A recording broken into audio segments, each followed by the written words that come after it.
Incredible. Today, I'm going to show you how to make my spinach dip crostini. Now, this is perfect for holiday entertaining. It is a spinach dip, but elevated.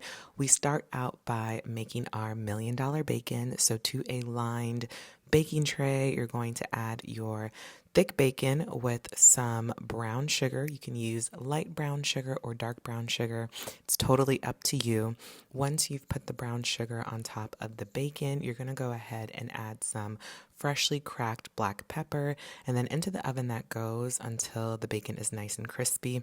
Then to a bowl, you're going to add your drained spinach. Now, this is just frozen spinach, and I added in some whipped cream cheese, a little bit of mayo, some Parmesan cheese, and then also some minced garlic paste.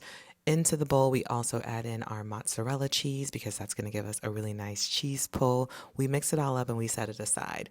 Once our bacon is nice and caramelized and cooked all the way through, we're just going to give it a nice rough chop on a cutting board and use a really sharp knife so that you're not struggling too hard to get your bacon chopped up. You're going to continue to chop it until you have really nice little bite-sized pieces because this is going to be the topper on your crostini.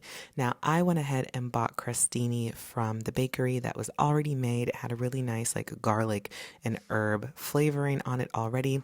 But crostini, if you want to make it all the way from scratch, is just some French bread cooked up in the oven until nice and toasty.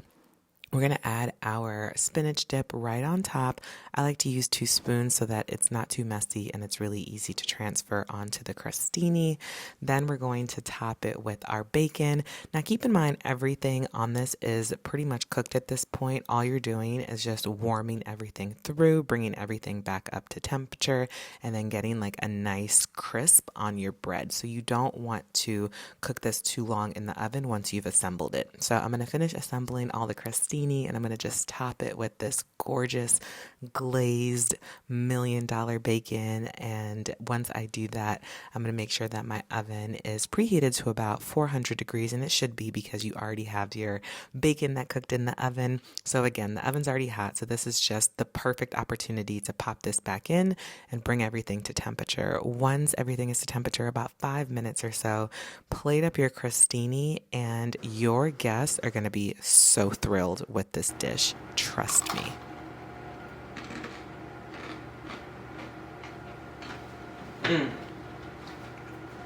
Incredible.